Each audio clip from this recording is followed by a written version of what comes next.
Hey guys, welcome to the video. Salt here. Today I'll be going over the Warframe Titania Prime. This is actually the third or fourth Titania video I've done, as things change sometimes in patches or new mods and arcanes come out. So let's get into this new updated build we have for Titania here. Now before we go over the mods and the build, I want to go over her abilities for people that aren't aware of them yet. I'll have everything timestamped, so if you already know her abilities, you can go ahead and skip ahead to the next section. Her passive is that she generates health for herself and nearby allies anytime she casts an ability. Her 1 is Spellbind. There's two ways to cast this. Tapping will cast this on a targeted enemy or an ally, and holding it will self-cast it on yourself. If cast on an enemy, they will be disarmed, ragdolled, and float in the air.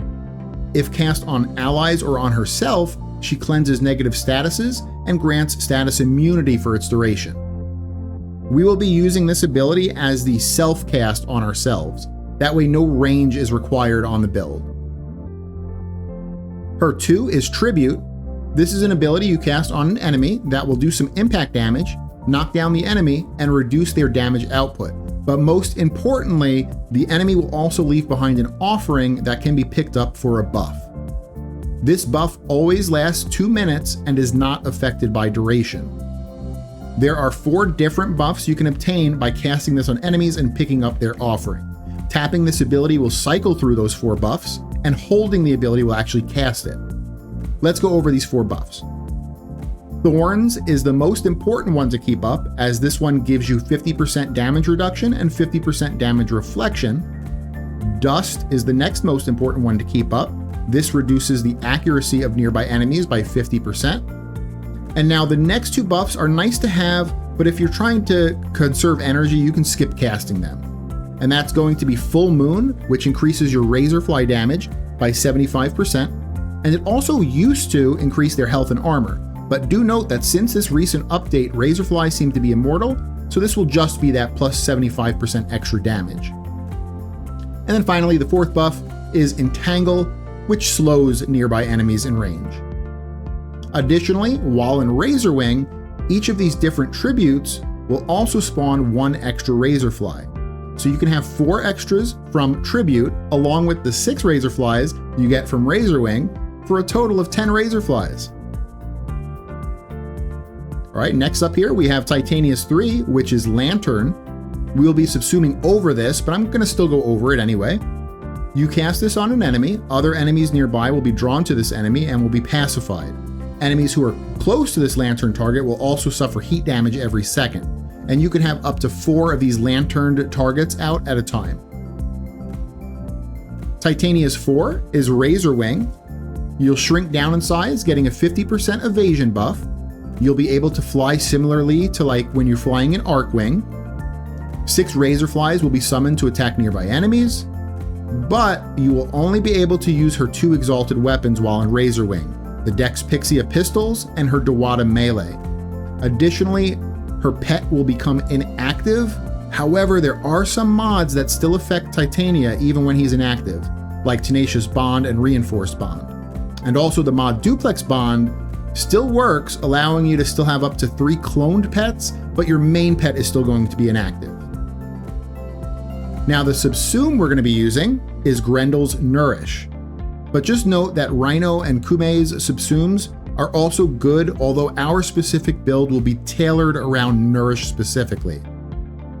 Now Nourish does a few things for us. It gives us Viral on our weapons, letting us instead go for Blast on the weapons to improve AoE. It also increases energy gain from sources, which in a roundabout way gives us plus 60% ability strength, since with Nourish we don't actually have to run Arcane Energize anymore. Okay, now that we've gone over the abilities, I want to talk about Titania's playstyle. Titania is a type of frame I like to call a setup frame, meaning they have an ability that can last forever, that you can snapshot ability strength buffs on. Meaning that let's say the buff was only 4 seconds long, well as long as the quote-unquote forever ability was cast in that 4-second window, it will last forever, unless you get silenced out of it or unless you run out of energy. For Titania, this ability is her 4 Razorwing.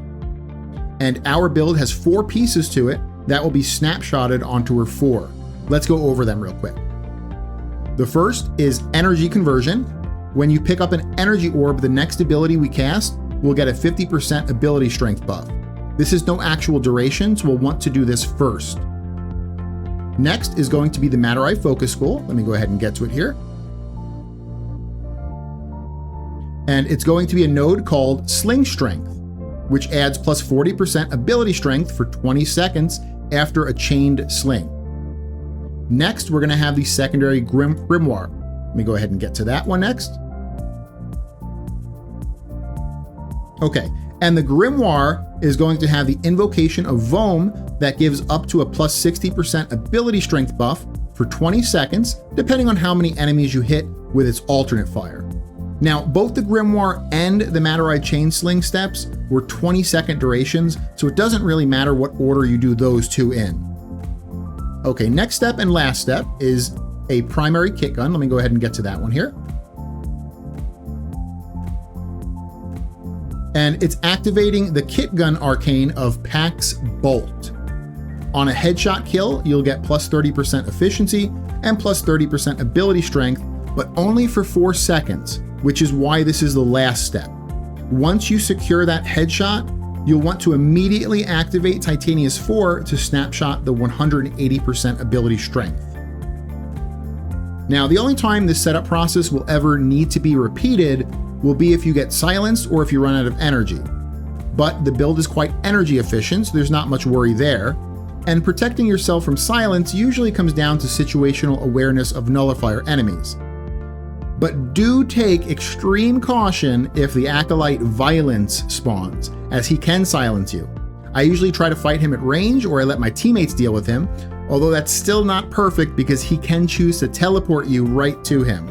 So in this unfortunate situation, you will likely need to redo your setup process. Now, obviously Titania has almost all of her defensive capabilities stacked for when she's in her 4, meaning you are very vulnerable in your setup phase. But there will be some pieces to this build that will help you during that time, mainly being a MOA companion distracting enemies, giving you a 60% damage reduction shield, and using Guardian to restore your shields. Okay, let's go over the build. We use 2 Umbral mods with Umbral Vitality and Umbral Intensify for health and ability strength. Our specific build does not use heat on our Dex Pixias, but if you did, you could also consider Archon Vitality over Umbral Vitality. Primed Continuity for duration, Primed Flow for a bigger energy pool, Narrow-Minded for duration, Blind Rage for ability strength, Transient Fortitude for ability strength, Energy Conversion for ability strength.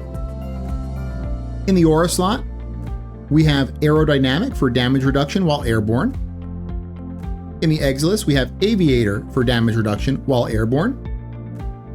And in the Arcane slots, first you can go with either Arcane Kamisato or Molt Augmented for 60% ability strength. Kamisato will stack almost immediately, whereas Molt Augmented takes about 5 minutes to fully stack. So I prefer Kamisato myself out of those two. In the second slot here, we can choose to do 2 things. Let me try to explain. So we need at least 2,000 health for a proper damage reduction build. So we need about 1,000 more HP. We can do that in 2 ways. First, we can use this arcane here, Arcane Blessing, that will eventually give us about 1,200 HP when it's fully stacked. The negative to this is that to get it fully stacked, depending on the map that you're in, may take 10 to 15 minutes. The other way to get about 1,000 HP is to use 2 to 3 Tau Forged Orange Shards. Let me go ahead and try to bring that up here. Okay, so they give health on blast kills, and our Dex Pixias will be modded for blast anyway. Now, the negatives to this is that Tau Forged Orange Shards are kind of expensive. They're kind of hard to get. So if you choose to use Blessing, then we can use red Archon Shards for more ability strength. But if you chose to go with Orange Shards for health, then go with Molt Augmented in that second slot for another plus 60% ability strength. Okay, let's go over Titania's exalted weapons next, starting with the Dex Pixias. Galvanized Diffusion for multi-shot, Galvanized Shot for status chance and flat damage, Hornet Strike for flat damage, Lethal Torrent for fire rate and multi-shot, Prime Target Cracker for critical damage. Now we're actually going to neglect critical chance on our mods because our Arcane will be taking care of all of the critical chance for us. Pistol Elementalist for status damage. And then in the next two slots, we use the Cold and the Heat 60/60 to make Blast. So Scorch and Frostbite. In the Exilis, you're going to go with either Steady Hands or Prime Steady Hands for reduced recoil.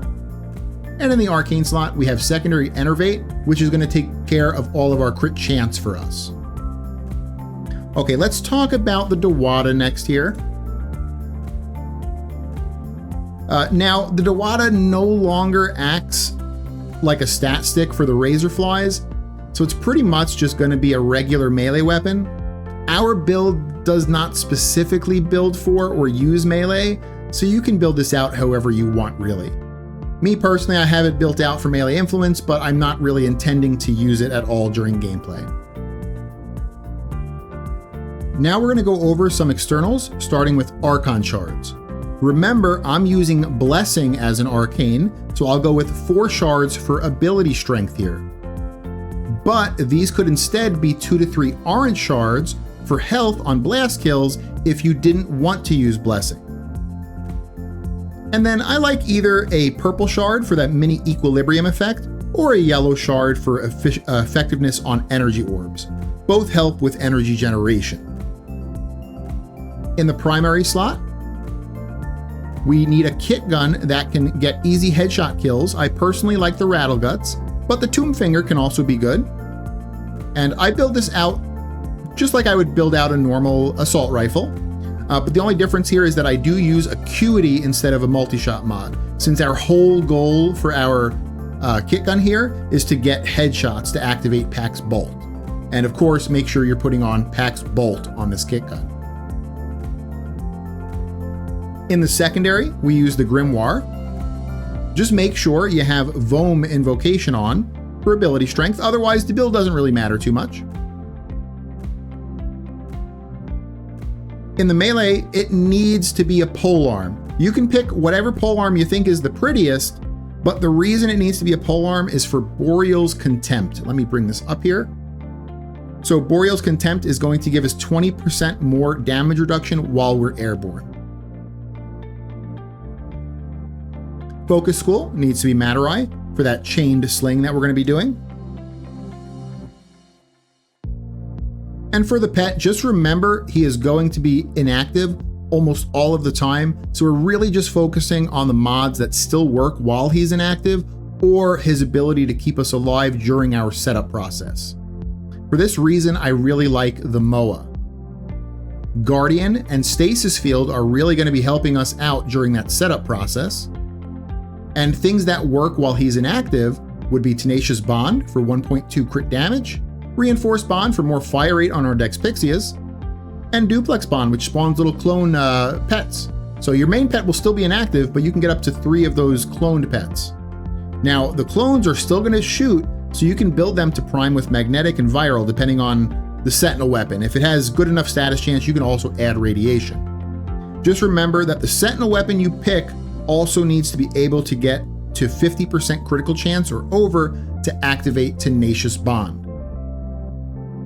Personally, I'm going to be using the Burst Laser Prime here. I'll show the build, but you can change this up to. Maybe you feel like you want Radiation on here as well, and that's okay. But just make sure, again, you're using at least 1 crit chance mod to get over that 50%. That way you activate Tenacious Bond.